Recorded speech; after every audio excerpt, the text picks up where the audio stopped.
नमस्कार, DRT news channel में आपका स्वागत है।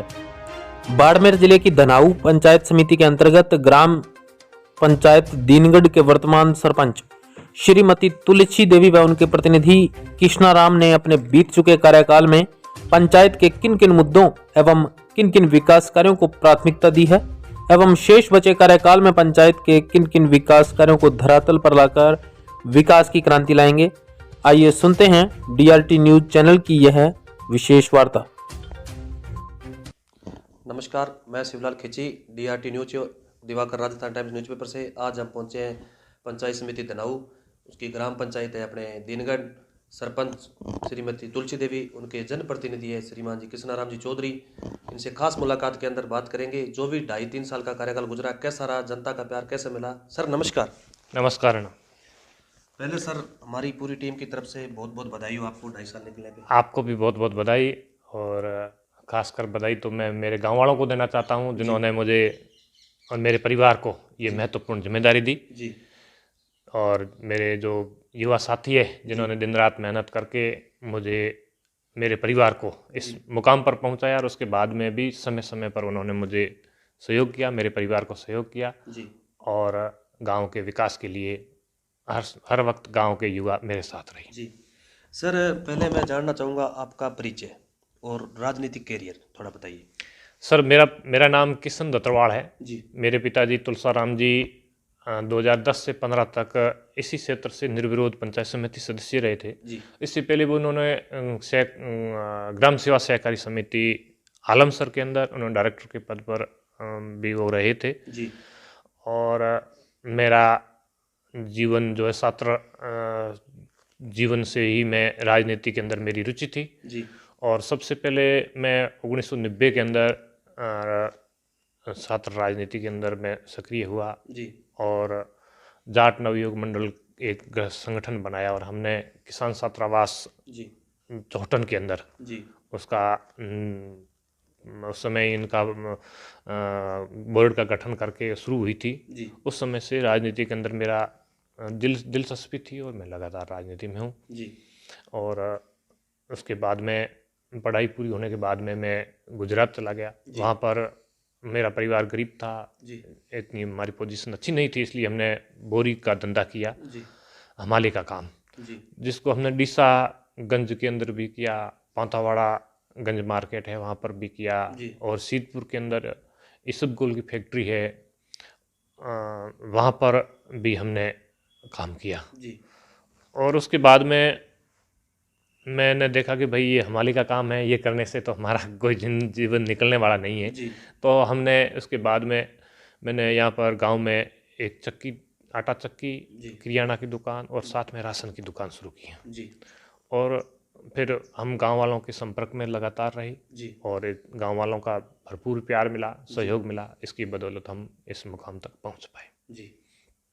तो सर बात करते हैं, हर बार आपने चुनाव फाइट किया है, देखो 36 कौम का साथ है, आज इस पद पे आपको 2.5-3 साल हो गए। सर पहला मुद्दा है जल है तो जीवन है। ठीक है। ग्राम पंचायत में पानी के प्रति आपके क्या विचार रहेंगे? पानी के प्रति हमारे यहाँ गांव में मीठा पानी है जी, और डबल क्रॉप एरिया है हमारे यहाँ। जी। तो ज़्यादातर जो कास्ट हैं उनके खुद के खेत हैं और खेत की वजह से हर एक के घर में कुआं है। जी। उसके अलावा कई जातियां हैं जिनके पास में ज़मीन सीमित है, छोटे छोटे खेत हैं, जिसके पास 2 बीघा 4 बीघा 5 बीघा, तो वो कुआं खुदवा नहीं सकते। तो उनके लिए मैंने कोशिश की है और आगे भी मेरा प्रयास है। हमने 5 से 6 ट्यूबवेल मेरे जो इस कार्यकाल के अंदर मैंने खुदवाए हैं। और जहाँ पर पहले ट्यूबवेल खुदवाए हुए थे वहाँ पर भी पानी की सुचारू व्यवस्था हो, इसके लिए हम बार बार प्रशासन से दबाव डलवाते हैं और वहाँ पर काम, अगर कभी मोटर वगैरह ख़राब हो जाती है तो उसको जल्दी दुरुस्त करने के लिए हम कोशिश कर रहे हैं। जी भी, आपकी सोच तो यही है भी हर घर तक पानी पहुँचे। हाँ, तो इसके लिए अभी जो सरकार का मिशन है जल जीवन का, वो अभी योजना जो शुरू की है जी, उसके तहत अभी तक यहाँ पर कमेटियाँ बन गई है, लेकिन अभी तक काम शुरू नहीं हुआ है। जब शुरू हो जाएगा तो हर घर में नल पहुँच जाएगा। जी सर, एक अहम मुद्दा है स्वच्छ भारत मिशन के तहत ग्राम पंचायत में साफ सफाई के प्रति क्या विचार है आपके? मेरी ग्राम पंचायत के अंदर सब लोग ज़्यादातर ढाणियों में ही रहते हैं जी मतलब 98% 99%। यहाँ पर कोई गांव संगठित समूह में रहते नहीं हैं। जी और ज़्यादातर लोग जब ढाणियों में रहते हैं तो वो अपने घर की साफ़ सफाई वैसे ही घर की यहाँ पर हमारे रिवाज है। जी सुबह महिलाएं उठती है तो सबसे पहले घर को साफ़ सफाई कर करके पूरे घर का जो दरवाज़ा है उसके बाहर तक जी वो साफ़ करती है। जी और लोगों को हम समय समय पर मीटिंगें करके और भी कहते हैं कि जो गंदगी है उसको एक कचरा डब्बा रखो और डिब्बे के अंदर डालो और वहाँ उसका निस्तारण कर दो, जी गड्ढा खोद के उसमें डाल दो, तो इससे हमारे क्या है कंपोस्ट खाद भी तैयार हो जाएगी। जी और दूसरा है यहाँ पर जो शौचालय की, जी पहले शौचालय नहीं थे, लोग खुले में जाते थे, तो अब शौचालय की व्यवस्था भी लगभग करीब करीब हर घर के अंदर है। जी इसलिए इस स्वच्छ भारत मिशन के अंदर हमारे गांव ODF है जी और अच्छा काम चल रहा है। जी। तो ये सार्वजनिक जो शौचालय है, आपने ये कहाँ का निर्माण करवाया हमने? हमारे यहाँ पर सामूहिक रूप से तो लोग कम ही रहते हैं। एक हमारे दीनगढ़ गांव के अंदर वहाँ पर 30-40 घरों की बस्ती है, जी वहाँ पर हम सार्वजनिक शौचालय का निर्माण करवाया है। जी और स्कूलों के अंदर हर स्कूल के अंदर सार्वजनिक शौचालय है, लड़कियों के लिए अलग है, लड़कों के लिए अलग है। जी और ग्राम पंचायत में भी है। जी और जहाँ जहाँ सार्वजनिक स्थल है वहाँ पर हमने हर जगह सार्वजनिक शौचालय का निर्माण करवाया है। जी। तो सरपंच साहब, बात करते हैं, अहम मुद्दा है शिक्षा। बालिक और बालिकाओं के लिए शिक्षा के प्रति क्या विचार है? शिक्षा एक वो शेरनी का दूध है जो पिएगा वही दौड़ेगा। ठीक है, शिक्षा को लेकर आपके क्या विचार है? शिक्षा के लिए बहुत अच्छा हमारे गांव के यहाँ माहौल है। जी यहाँ पर एक सीनियर सेकेंडरी स्कूल पहले थी, जी। एक सीनियर सेकेंडरी स्कूल अभी मैंने मेरे कार्यकाल में 2-2.5 साल के अंदर मैंने इसका कर्मोन्नत करवाई। क्रमान्वित करवाया है। जी एक स्कूल के लिए हम प्रयासरत और हैं। जी हमारे यहाँ सिया गोकतला स्कूल है, उसको सीनियर सेकेंडरी, पहले प्राइम मिडिल था, जी उसको सेकेंडरी और फिर सीनियर सेकेंडरी में क्रमान्वित करवा दिया है। जी और एक सुथारों का तालाब और है, वो मिडिल स्कूल है। वहाँ पर बच्चों का जो 3 किलोमीटर 4 किलोमीटर का एरिया है उसमें बच्चों को उच्च शिक्षा नहीं मिल रही है। जी तो उसके लिए वहाँ पर हम कोशिश में हैं और विधायक महोदय से भी हमारे अच्छे संपर्क में है। इन्होंने पक्का विश्वास दिया और नए बजट के अंदर उस स्कूल को क्रमोन्नत कर दिया जाएगा। जी। सर, एक बात करते हैं, जैसे राजस्थान सरकार ने प्रशासन गांव के संग जो शिविर लगे थे, अपने बात करते हैं दीनगढ़ ग्राम पंचायत की, क्या कुछ करवाया आपने?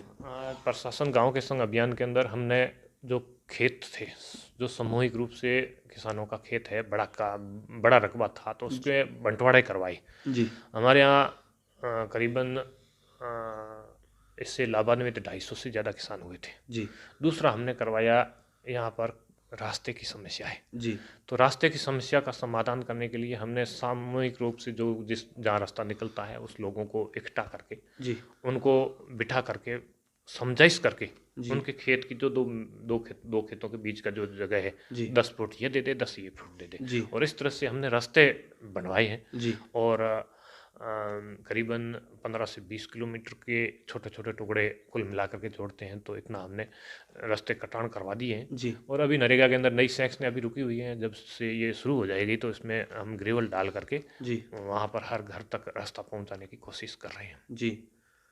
तो सर, ग्रेवल व सीसी रोडों की बात करते हैं, तो कितनी निर्माण करवाई आपने आपके कार्यकाल में भी? अभी तक मेरे कार्यकाल में ग्रेवल सड़क नहीं बनी है, जी क्योंकि पहले रास्ते कटे हुए नहीं थे। अभी मैंने सरपंच बनने के बाद में 1 साल का कार्यकाल था, उसमें ज़्यादातर लोगों को घरों के अंदर पानी पीने की समस्या थी, तो टाँकों का निर्माण करवाया। जी और अभी मेरे मिशन अभी चल रहा है, रास्तों के लिए हमने ज़मीनें कटान करवा दी है। जी और अभी नई सैंक्शन होगी, जिसमें मेरी कोशिश रहेगी कि 8 से 10 सड़क, जिसमें 15 से 20 किलोमीटर तक का एरिया कवर हो सके। जी और ज़्यादा जो बड़ी बड़ी ढाणियाँ हैं, जैसे मोहल्ले हैं, जी वहाँ तक सड़क पहुँचाने के लिए मैं कोशिश कर रहा हूँ। जी।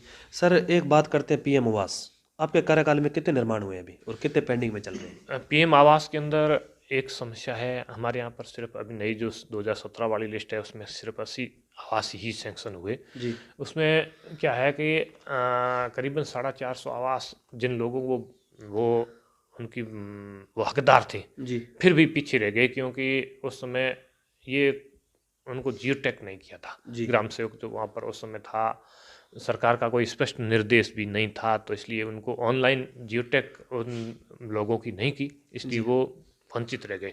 जब से मैं मेरा मतलब हमारा परिवार को सरपंची मिली, तुलसी देवी जी सब जब सरपंच बनी तो उन्होंने सबसे पहले इन आवास के मामले को देखा, जी उनकी सूची बनाई कि भाई इनका आवास सैंक्शन क्यों नहीं हो रहे हैं। तो पंचायत समिति में हमने इसको उन्होंने मांग रखी, जी और मांग रखने के बाद में विधायक महोदय के मार्फत हमने जिला परिषद में भी इसको मामले को उठाया, और अन्य पंचायतों में भी इसको उन्होंने गौर से देखा कि भाई जी ये क्या मामला है। तब जाकर के पता चला कि पंचायत समिति के अंदर तकरीबन 12,000 परिवार ऐसे रह गए, ये जियोटेक नहीं किया इस वजह से। जी तो फिर हमने हमारे विधायक है पद्माराम जी है, और अन्य विधायकों को भी साथ ला करके उन्होंने जयपुर में मामला उठाया, और पंचायत राज मंत्री ने वहाँ से लिख करके जियोटेक के लिए जो साइट है वो जी केंद्र सरकार के हाथ में होती है उसको खोलने की। तो केंद्र सरकार को लेटर